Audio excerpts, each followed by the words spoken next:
হয়, মই প্ৰথমে অসমৰ মুখ্যমন্ত্ৰী হিমন্ত বিশ্ব শৰ্মা ছাৰক অশেষ ধন্যবাদ জনাইছোঁ। তেখেতে যে মোৰ কথা ৰক্ষা কৰি ইমান সোনকালে তেওঁ মমতা বেনাৰ্জীলৈ পত্ৰ এখন প্ৰেৰণ কৰিছে, তাৰ বাবে অশেষ ধন্যবাদ। আৰু যদি ছাৰৰ কথা ৰাখি মমতা বেনাৰ্জীয়ে CBI তদন্ত দিয়ে, তেনেহ'লে হয়তো মই মোৰ পুত্ৰৰ মৃত্যুৰ আচল কাৰণ মই জানিব পাৰিম। কোনে কিয় হত্যা কৰিলে সেইখিনিহে মোৰ জনা বেছি দৰকাৰ। মোক সেইখিনি মই জানিবলৈ পাৰিম বুলি মই অতি আশাৰে বাট চাইছোঁ।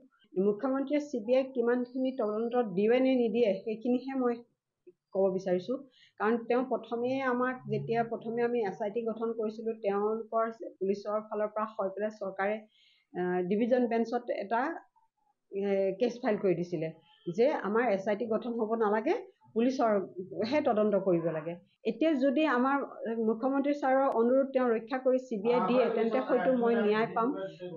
সেইটো খড়গপুৰখন মৃত্যুৰ কুঁৱলী পৰা ঠাই এডোখৰ হৈছে, তাত মৃত্যুৰ কুঁৱা হৈ গৈছে। কালি এজনী ছোৱালীজনী মাৰ্ডাৰ কৰা হ'ল, মাৰ্ডাৰ কৰি তাইক কৰিডৰত ওলমাই থোৱা হৈছে, তাই ছুইচাইডৰ ৰূপ দিছে। কিন্তু তাই ছুইচাইড কৰা ছোৱালী নহয়, তাইক মাৰ্ডাৰ কৰা হৈছে। তাই সেইখিনি সময়ত আমাৰ লগত খুব লগ দিছিলে, ফাইট কৰিছিলে। তাই এটা মাত মাতিছিলে যে ফেজানক কিয় মৰা হ'ল ছাৰ, ফেজানক কিয় মৰা হ'ল ছাৰ, তাই সেইখিনি কৈছিলে। আৰু নহয়, সেই ছোৱালীজনী, সেই মাত মতা ছোৱালীজনীক কালি কিয় মাৰিলে?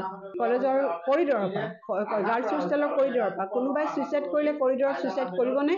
তাইক এনেকুৱাভাৱে এডাল হেঙিঙত ওলমাই থোৱা হৈছে, যিডাল হেঙিঙত কোনেও ফাঁচি লগাই ওলমিব নোৱাৰে, সেই হেঙিংডালত তাইক ওলমাই থোৱা হৈছিলে।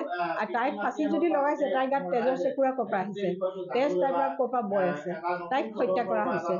IIT খড়গপুৰ এখন মৃত্যুৰ কুঁৱা হৈছে, তাত প্ৰতিটো ল'ৰা ছোৱালীৰে জীৱনৰ প্ৰতি ভাবুকি হৈছে।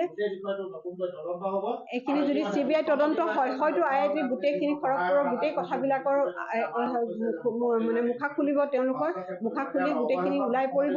আৰু ল'ৰা ছোৱালীৰ ভৱিষ্যত যেন তাত ডুব নাযায়, মৃত্যু নহয়, সেইখিনি